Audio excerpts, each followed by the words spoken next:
네, 오늘은 성령을 받은 사람들, 성령을 받은 사람들이라는 제목으로 말씀을 나누겠는데요. 44절에 이제 베드로가 말씀 전할 때 성령이 말씀 듣는 모든 사람에게 내려오셨다라고 하기 때문에 이방인들에게도 동일하게 이렇게 성령이 차별 없이 임하게 되었다라는 겁니다. 이것이 의미하는 게 뭐겠습니까? 복음에는 차별이 없음을 보여주는 것이겠죠. 그렇다면 저와 여러분들이 이제 성령 받은 사람에 속하기 위하여서 어떻게 해야 하는가를 우리가 같이 살펴볼 텐데요. 첫 번째로요, 성령을 받은 사람들은 화평의 복음을 믿었습니다. 36, 37절인데요. 만유의 주 되신 예수 그리스도로 말미암아 화평의 복음을 전하사 이스라엘 자손들에게 보내신 말씀 곧 요한이 그 세례를 반포한 후에 갈릴리에서 시작하여 온 유대에 두루 전파된 그것을 너희도 알거니와. 베드로가요, 그 고넬료의 집에 모인 사람들에게 말씀을 전합니다. 그런데 예수님을 소개할 때요, 만유의 주 대신 예수 그리스도라고 표현하고 있어요. 왜 이렇게 표현했을까요? 이제 베드로가 깨달은 거죠.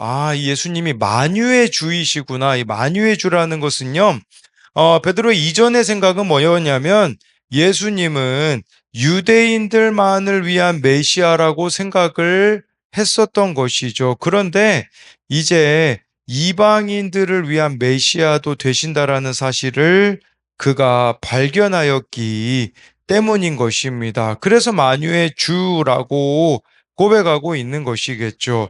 근데 여기서 또 고넬료에게는요, 좀 걸림이 되었던 단어가 있을 겁니다. 그건 뭐냐면 바로 주라는 단어입니다. 중요한 것은요, 그분을 주라고 고백을 해야 돼요. 왜냐하면 여러분 이게 고넬료에게는요, 좀 거리끼는 말이었을 수도 있습니다. 왜냐하면 그는 로마 군대의 백부장이기 때문이죠. 그런데 지금 어디에 이 고넬료가 살고 있냐? 가이사랴입니다. 가이사랴에서 그가 모시고 있는 상관은 누구였냐? 빌라도였거든요. 빌라도는요, 예수님을 십자가에 못 박은, 정말 그것을 허용해 줬던 자이기 때문에 빌라도 입장에서는 예수님은 로마의 반역자로 여겨졌을 거라는 것이죠.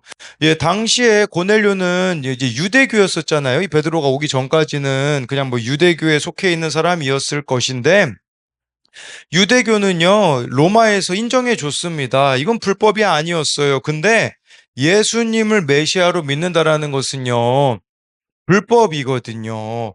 어쩌면 자신의 백부장 자리를 내놓아야 될 수도 있는 단어. 왜냐하면 지금 주로 이 백부장이었기 때문에 그는 로마 황제를 주라고 부르고 있었었거든요. 근데 예수님을 주라고 한다라는 것은 그 자리를 내놓아야 되는 부분들이 었기 때문에 어찌 보면 고넬료에게 이것은 불편한 것이었다라는 것을 말씀해주고 있는 것이죠. 여러분, 근데요, 이 불편함은 사실 뭐 고넬료에게만 있습니까? 모든 이들에게 있죠. 왜냐하면 우리가 다 주로 섬기고 있는, 주인으로 섬기고 있는 것이 얼마나 우리들에게는 다양합니까? 근데 예수님을 믿기 위해서는요, 그 내가 주인 삼은 것들을 버려야 한다라는 것을 이 만유의 주라는 단어에 들어 있다라는 거죠.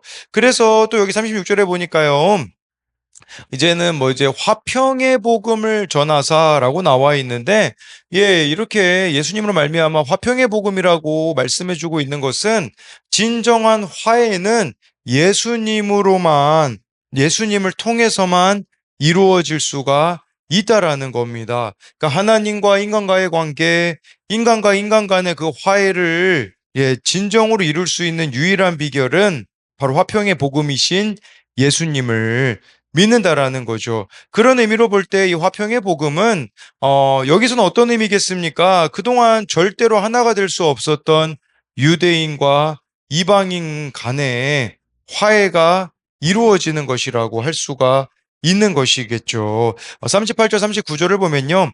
하나님이 나사렛 예수에게 성령과 능력을 기름 붓듯 하셨음에 그가 두루 다니시며 선한 일을 행하시고 마귀에게 눌린 모든 사람을 고치셨으니 이는 하나님이 함께 하셨음이라. 우리는 유대인의 땅과 예루살렘에서 그가 행하신 모든 일의 증인이라.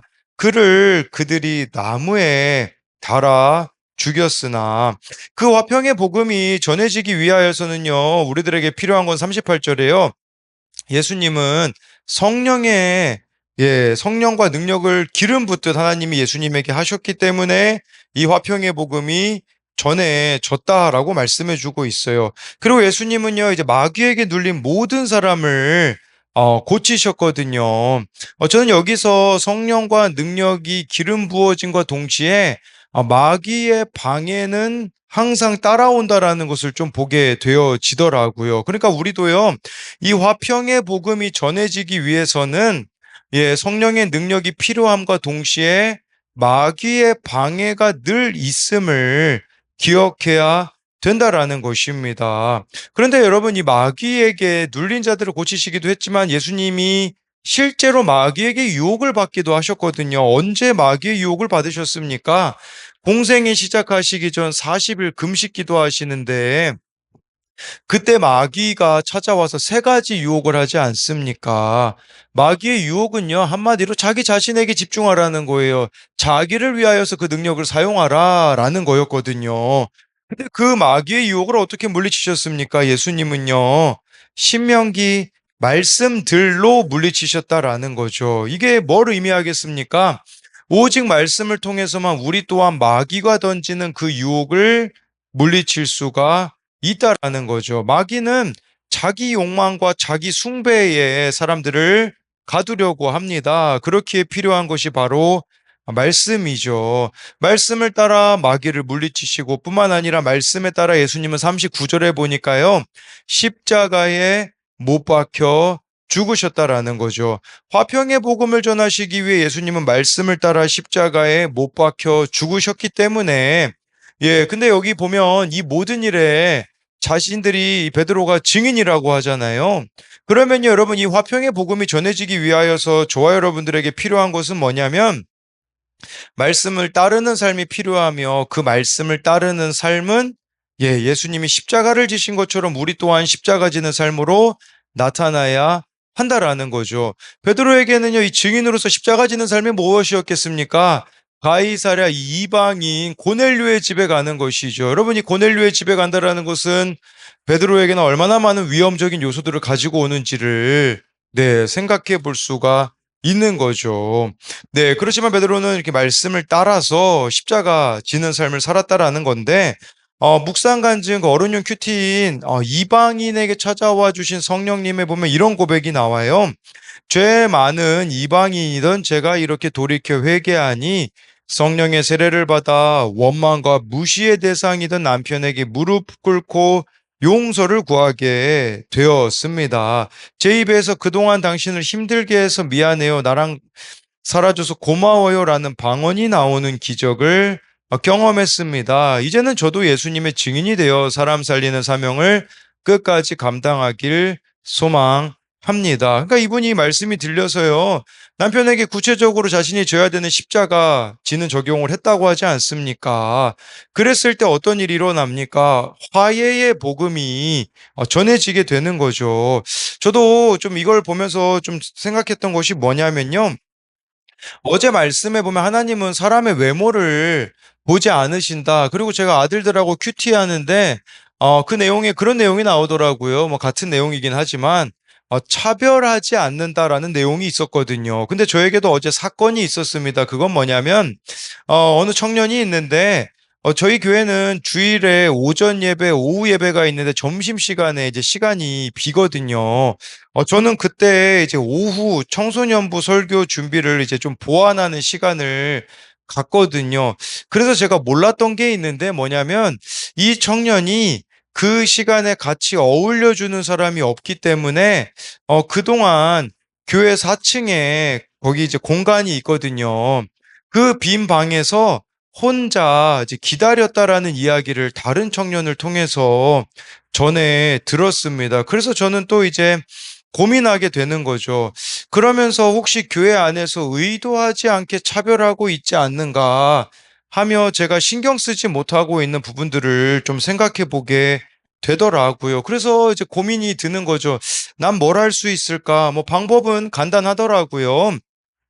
그 가운데 제가 져야 될 십자가가 무엇인지를 아는 것인데, 그래서 제가 더 부지런해서 미리 설교 준비를 해 두어서 그 점심때에 다른 청년들과 함께 있어야겠다라는 적용을 생각하게 되더라고요. 여러분, 뭘 말씀드리고자 하는 거냐면, 말씀을 따라 예수님이 십자가 지셨듯이 우리도 말씀을 따라 십자가 져야 되는 그것이 무엇인지를 같이 고민해 보자라는 겁니다. 그래서 이것에 대한 적용은요, 나는 예수 그리스도를 통한 화평을 어떤 영역에서 경험하고 있습니까? 화평이 필요한 관계나 상황은 무엇입니까? 또 한 가지는요, 내가 말씀을 따라 십자가 지는 적용을 통해 화평을 이루어야 하는 사람은 누구입니까? 뭐, 저 같은 경우는 의도치 않게 좀 차별한 부분들이 있는데,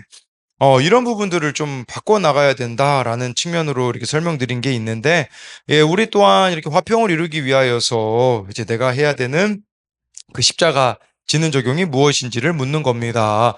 두 번째로요, 성령을 받은 사람들은 방언을 말하며 하나님을 찬양합니다. 44절부터 46절인데요.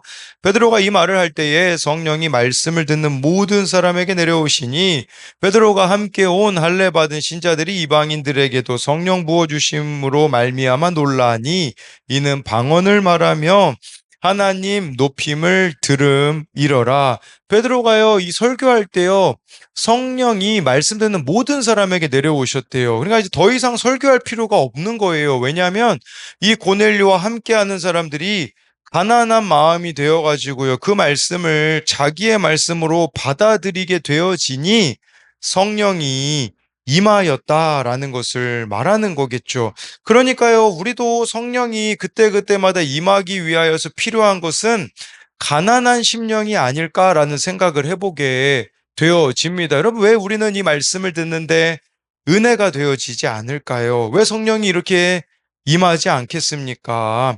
가난한 심령이 내가 되고 있는가에 대한 부분들이 있어야 된다라는 것이겠죠. 그래서 하나님의 영, 이 성령은요, 언제나 하나님 말씀에 겸손하게 귀 기울이는 그 인간의 낮고 낮은 마음 가운데 임하신다라는 거죠. 그리고요, 이 일을요, 45절에 보니까 베드로와 함께 온 할례 받은 신자들, 그러니까 베드로가 혼자 이 고넬료의 집에 온 게 아니에요.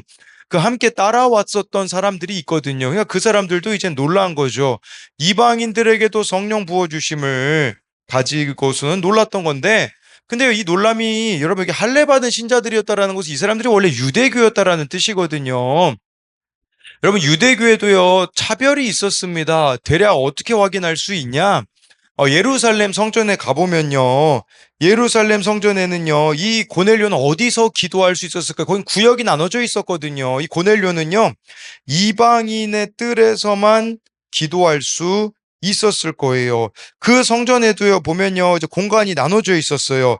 여인의 뜰, 이스라엘의 뜰, 이방인의 뜰, 이렇게 나눠져 있었는데요.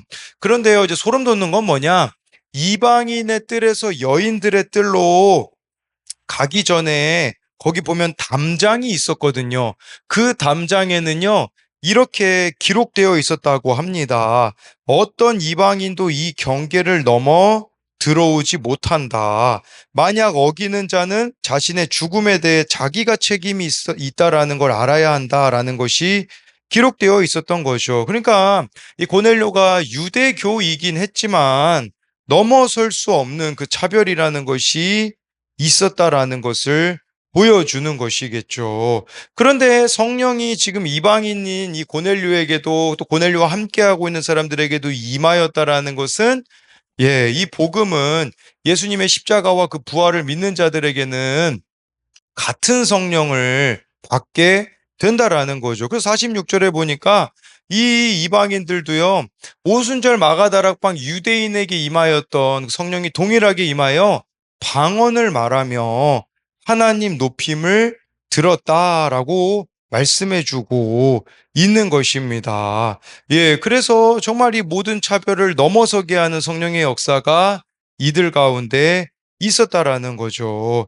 예, 이들이 방언을 말하였다라는 것은 우리로 말하면 어떤 의미가 되겠습니까? 이제는 같은 언어를 사용하게 되었다라는 거겠죠.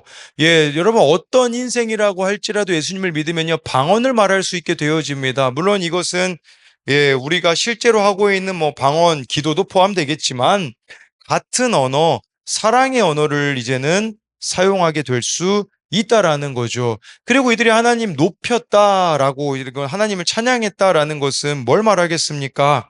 이제는 자기 중심적인 삶이 아니라 하나님을 높이는 삶이 시작되었다라는 거죠. 그래서 47절, 48절을 마지막으로 보면요.